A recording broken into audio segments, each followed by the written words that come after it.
Hello again, Gooners.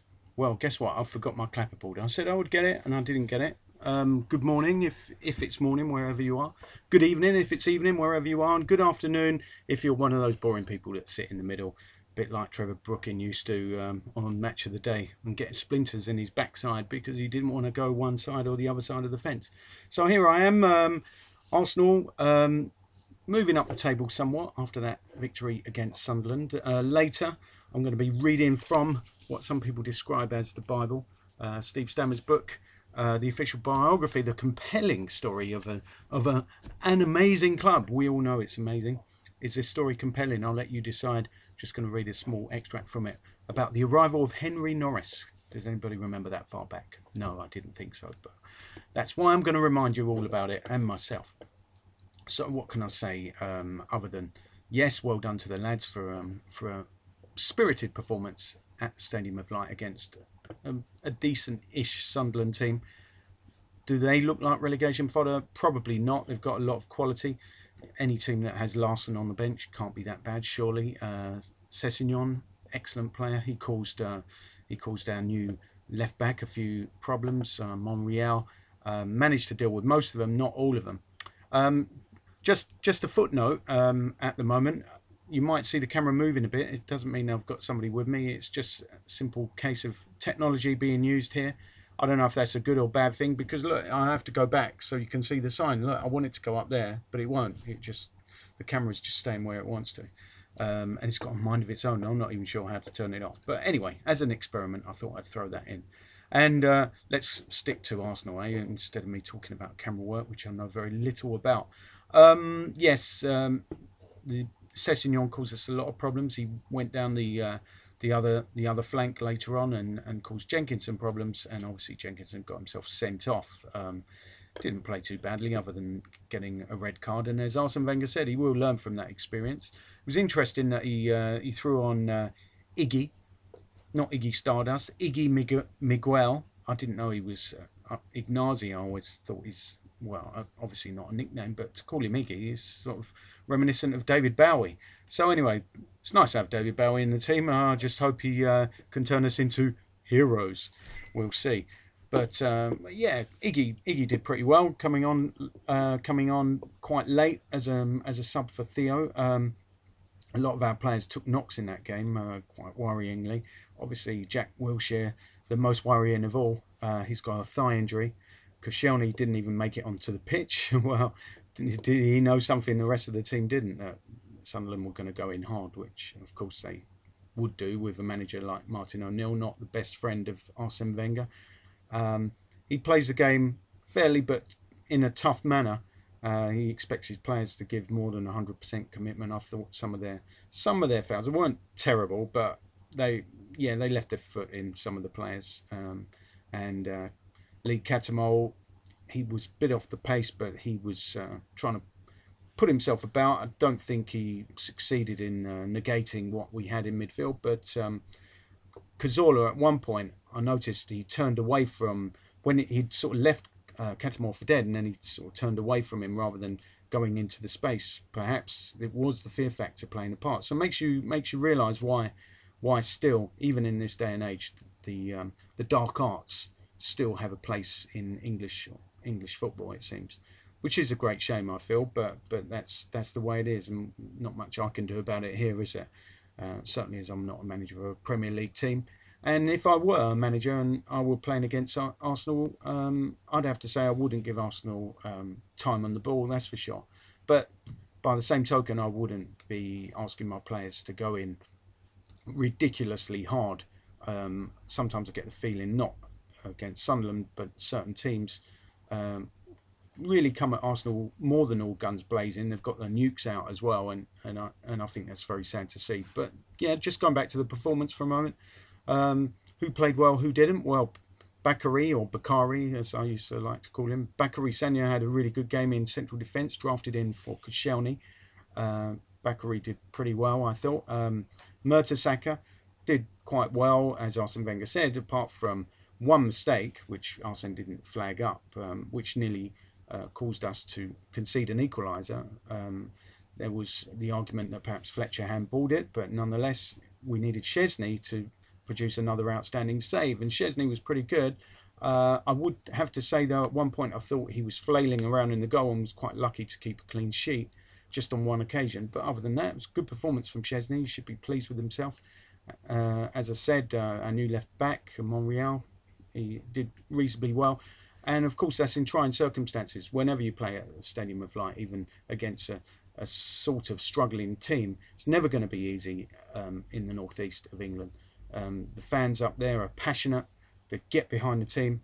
It must have been really cold. I mean, it was certainly cold down in London. Imagine what it must have been like up there. I didn't travel to the game, but it must have been really freezing up there. So well done to our continental lads for putting on a brave face or putting on a few extra layers of clothing to get through that game. So got to be impressed with the performance. Aaron Ramsey, he's prone to the occasional slip up. I thought he's doing pretty well lately, but he did slip up at one point and caused Sunderland to get a chance on the breakaway when he was dispossessed in our half.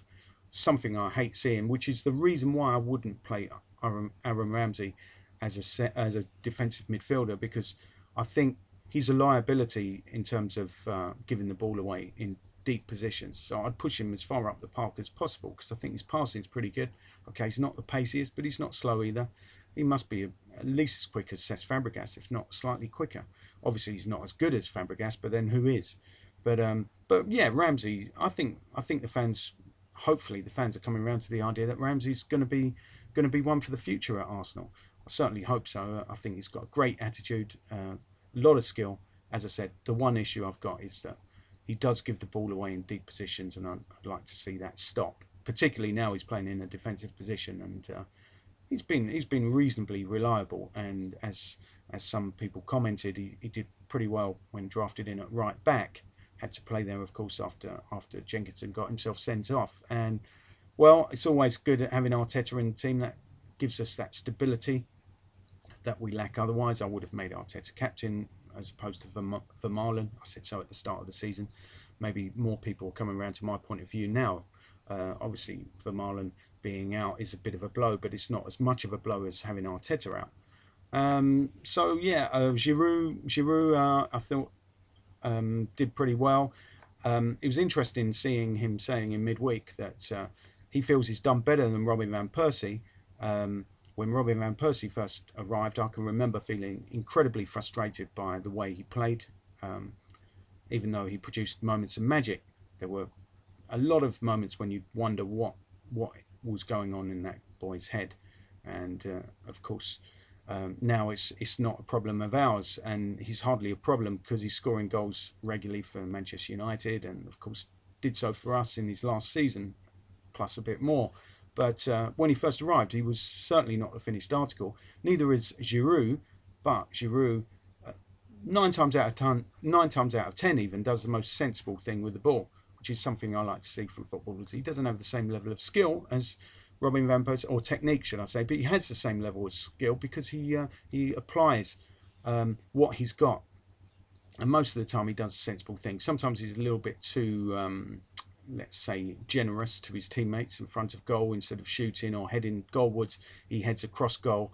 He does things like that occasionally, so that will eventually come, and also sometimes in the last minutes against Sunderland, he shot over when he should have passed to Cazorla, who was breaking free on the left.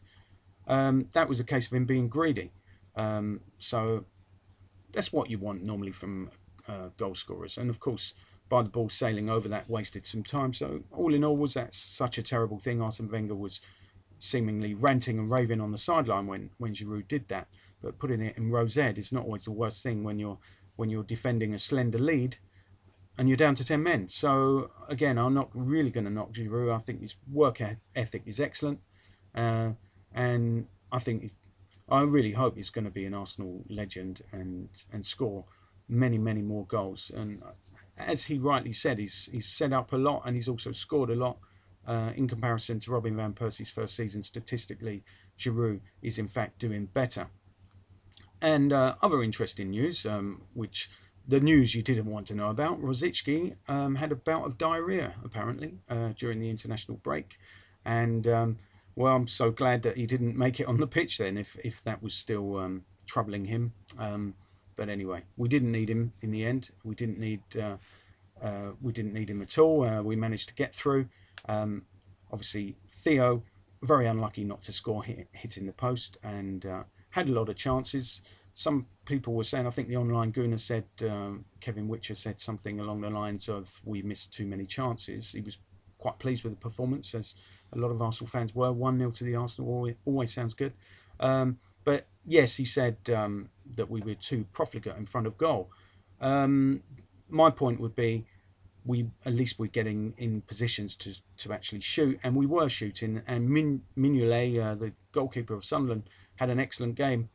He's the kind of goalkeeper we should have signed, of course. Sessegnon, I would get from the Sunderland team if he were available, and Mignolet as well. These would be two players that I'd certainly target in the transfer market. Not that we do a lot of that at Arsenal, but there you go. If we did, that's what I would do. Right, I'm going to read from our favourite book now. Before I say goodbye, I was thinking I should say different hellos and goodbyes, because it's getting a bit boring. Yeah, I know. I've just noticed. Yeah, I was thinking I should say away at the end of it, or something like that, and back door, or man on. You know, just these meaningless shouts. Man on's not so meaningless. Back door. I was arguing with somebody this week. It's not that meaningless, because if you want the ball played back, but you could just shout back, couldn't you? You don't have to shout back door. So, but away, I've got. I mean, I really find that the most annoying shout in the world, because most players, when they're in the box, their own penalty area defending, will kick the ball away under pressure. So you don't really need somebody shouting away every single time. But you listen, every match, away. So maybe that's what I'll say if I remember. Anyway, the arrival of Henry Norris. So we're going back to the success of the club after getting promotion to the first division. Just recapping slightly, and how Harry Bradshaw, who was our first top draw manager, brought in Jimmy Ashcroft from the mighty Sheffield United, and he got capped by England. That was Ashcroft, and also brought in Jimmy Jackson, an Australian, a fullback, and then we managed to bring in a lot of money from a match against Sheffield United in the FA Cup, and got promoted in 1904 under Bradshaw's shrewd guidance, finishing second behind Preston. Tommy Shanks was the top scorer with 25, and other players, notable players, Percy Sands, a teacher from Woolwich, and Archie Cross from Dartford. Anyway, this part is called The Arrival of Henry Norris. But this success was tempered rather during the summer of 1904, when Bradshaw left to become manager of Fulham. In fact, it was the start of a remarkable relationship between the two clubs. Fulham, a club with hard cash at the time, recruited 9 of their first 14 managers from the playing or management staff at Arsenal. 5 years after Bradshaw, his successor, Phil Kelso, also made the change from red to white. Kelso initially said he was quitting the club to run a hotel back in his native Scotland, but replaced Bradshaw at Craven Cottage within a month. Sneaky old Kelso, eh? Money troubles, too, appeared on the horizon at the Manor Ground. Despite 2 FA Cup semi-final appearances, losing to Newcastle in 1908 and to Sheffield Wednesday the following season, Arsenal were not financially buoyant, and manager George Morrell, who had taken over from Kelso, found himself in a no-win situation. The club needed money and the best players were sold. The inevitable result was a decline both in the success on the pitch and the gates. Among the players who left was a young inside forward called Charles Buchan, who had a row with the club over their expenses. Buchan believed he was entitled to 11 shillings, which is 55 pence in new money, but the club disagreed. Buchan left to join Sunderland, becoming the club's top scorer for 7 successive seasons and becoming an England international before returning to Arsenal in 1925. By 1910, Arsenal were close to bankruptcy and the club was put up for sale. Enter Henry Norris, one of the most controversial figures in the club's history and another man with strong Fulham connections. Norris, from a working class background, was born in Kennington, South London, July 1865. He left school at 14 to join a firm of solicitors, leaving the company a year later to pursue, at the age of 15, a career in property development. It was a stunning success story. To call Norris an opportunist even, would not be doing him justice.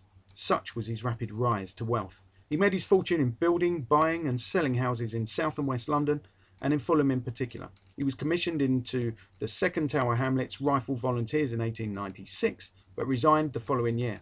He was elected mayor of the Metropolitan Borough of Fulham for 10 years between 1909 and 1919. He was also Conservative MP for Fulham East from 1918 to 1922. This is getting like a bit of a list, but sorry about that. In 1917, he was knighted and given the honorary rank of colonel for his services to his country in the Great War, during which he had acted as a recruitment officer for the British Army. To be honest, I prefer to be a recruitment officer than out on the front line, but hey, that's me. Would I get a medal for that? I don't think so, but I suppose if you know the right people, even a knighthood's not out of the question. He was a prominent Freemason and rose, say no more. He was a prominent Freemason and rose to become the Grand Deacon of the United Grand Lodge of England. I thought these things were supposed to be secret. But anyway, Norris was Grand Deacon then. He was a well-known philanthropist and, with his close connections to the Church of England, became a personal friend of Randall Thomas Davidson, the Archbishop of Canterbury. He was a football fanatic, and his first major involvement was as a director at Fulham. During this time at the club, they were promoted from the Southern League to the Football League. He also played a significant part in the formation of Chelsea Football Club when he rejected an offer from local businessman Gus Mears to move Fulham to Stamford Bridge, and Mears then opted to found a club of his own. When Arsenal's financial problems became all too obvious, Norris spotted an opening too good to miss. His business acumen went into overdrive in 1910. His powers of persuasion had already been evident in the way that Fulham were elected to the Football League in 1907, when they secured by some distance the largest number of votes, 28, and were chosen to replace Burton Albion. Through his business dealings, he mastered the art of making useful contacts, and one of them was John McKenna, president of the League Management Committee. Norris was a single-minded individual who stood for no kind of opposition in business or in the boardroom. As Leslie Knighton, Arsenal manager when Norris was chairman between 1919 and 1925, said in his autobiography, "I soon found out that everyone was afraid of Sir Henry, and no wonder. I have never met his equal for logic, invective and ruthlessness." It would be a help if I could say it. Ruthlessness. When I disagreed with him at board meetings and had to stand up for what I knew was best for the club, he used to flay me with words until I was reduced to a fuming, helpless silence. Wow, sounds painful. Afterwards, Sir Henry would ask my advice, smile, wheedle, and I was falling over myself to help him again. Those board meetings took years off my life. You know, this story's getting so good, I actually want to continue, but I won't. I'll save it for next time. The next subtitle, Fulham or Arsenal? I think we know the answer. Away! Until the next time, up the Gooners.